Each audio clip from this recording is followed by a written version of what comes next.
اگر آپ بھی چاہتے ہیں اپنے رب سے تنہائی میں اور بالکل قربت میں آ کے اس سے دعائیں کرنا اور اس سے باتیں کرنا، اپنے دل کا حال بتانا،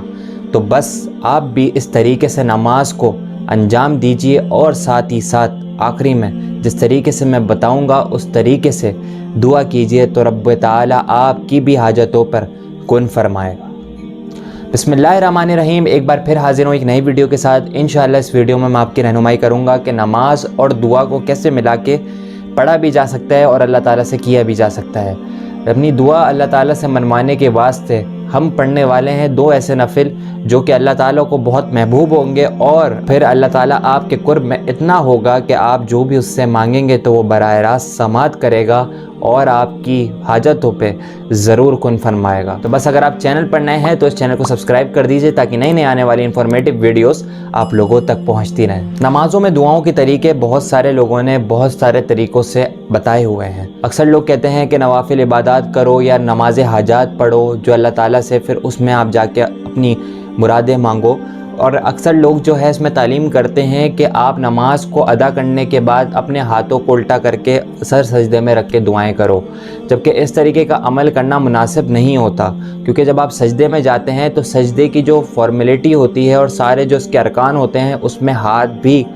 قبلے کی طرف سمت کر کے رکھنا واجب ہے۔ اگر آپ اس سے کر کے رکھ لیں گے تو یہ واجب ترک ہو جائے گا، جس کی وجہ سے آپ کا سجدہ نامکمل ہوگا۔ اور یہ نماز کے بعد جو سجدہ کیا جاتا ہے خوشی سے یا پھر اظہار عقیدت سے یا اللہ تعالیٰ کے حضور کرتے بھی، تو اس میں آپ کی خالص نیت صرف اللہ کی ہی ہونی چاہیے کہ میں یہ سجدہ صرف خالص اللہ کے لیے ہی کر رہا ہوں، اور جب وہ سجدہ ادا کر رہے ہوں تو پھر اللہ اکبر کی تکبیر کہنا بھی ضروری ہوتی ہے۔ جو لوگ بھی نماز کے علاوہ سجدہ کرتے ہیں یہ ان کے لیے ہے، لیکن میں جو طریقہ بتانے والا ہوں اس میں ہم نماز میں ہی دعا کریں گے۔ وہ کیسے؟ تو نوٹ فرما لیجئے۔ ہم نے کرنا یہ ہے کہ اپنی حاجات، جو مخصوص حاجات ہے جس کے متعلق اللہ تعالیٰ سے ہم نے التجا کرنی ہے کہ یا اللہ ہماری یہ دعا پہ کن فرما دے تاکہ ہمارے معاملات آسان ہو جائیں۔ جیسے کوئی بندہ قرضے میں پھنسا ہوا ہے، اب اس کا گھر جانے کی نوبت آ گئی ہے، یا پھر کوئی اس طرح کا معاملہ ہونے والا ہے کہ اب اس کو کچھ سمجھ نہیں آ رہا کہ وہ کیا اسٹیپ اٹھائے، تو اس صورت میں یہ اس بندے کے لیے بھی بیسٹ عمل ہے۔ اللہ تعالیٰ فوری طور پر اس کے لیے غیب سے مدد بھیجے گا، اور یقینی طور پر بھیجے گا اگر آپ کا یقین سچا ہے۔ اور اس کے علاوہ بھی کہیں مقاصد کے لیے یہی عمل کیا جا سکتا ہے جو میں بتانے لگا ہوں۔ ہم نے کرنا یہ ہے کہ اپنی خاص حاجت کے لیے اللہ تعالیٰ سے گفتگو کرنی ہے، گڑ گڑا کر، ہچکچا کر، اور ہچکیوں کے ساتھ، ان لذتوں کے ساتھ جو اپنے رب سے مانگنے کا مزہ ہے اس کو لیتے ہوئے،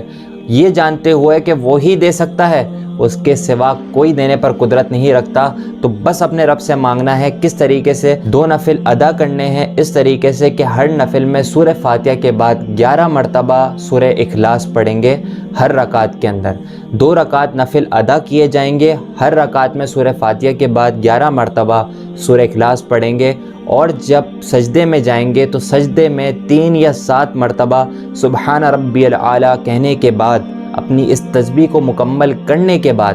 آپ نے اپنی حاجات اللہ تعالیٰ سے ریپیٹ کرنی ہے۔ جتنی دیر تک چاہیں اپنی اس حاجات کو مانگیں، جس طریقے سے چاہیں اس طریقے سے مانگیں۔ سجدے کا طریقہ کار وہی ہوگا جو نماز میں کرتے ہیں، جس طریقے سے سجدہ آپ نے بالکل ویسے ہی سجدہ کرنے کے بعد سبحان ربی الاعلیٰ کی تسبیح مکمل کرنے کے بعد بغیر سجدے سے سر اٹھائے اپنی حاجاتیں مانگنی ہے، یہ سوچ کے کہ آپ کی پیشانی اور آپ کا سر آپ کے رب کے قدموں میں ہے، اور اللہ تعالیٰ آپ کی گڑ گڑاہٹ اور آپ کی وہ ہچکچاہٹ اور وہ ساری تکلیفیں آپ کی سن رہا ہے اور آپ کی بات سماعت کر رہا ہے، اور انشاءاللہ آپ کی وہ تکلیف دور کرے گا۔ تو آپ نے سجدے میں جا کے آپ نے جس طریقے سے چاہیں، جن الفاظوں میں چاہیں، چاہے آپ کوئی بھی زبان بولتے ہیں، تو اس الفاظوں کے اندر اپنے رب سے دعا کریں، اپنے رب سے وہ حاجت طلب کریں، اور ساتھ ہی ساتھ اس مقام پہ آ کے اپنے گناہوں کی توبہ ضرور طلب کریں۔ اسی طریقے سے ایک سجدے کے بعد جب دوسرا سجدہ کیا جائے گا اس میں بھی اسی طریقے سے یہی عمل ریپیٹ کیا جائے گا کہ سبحان ربی الاعلیٰ کی تسبیح کے بعد اپنی حاجات کو دوبارہ ریپیٹ کریں اور اپنے رب سے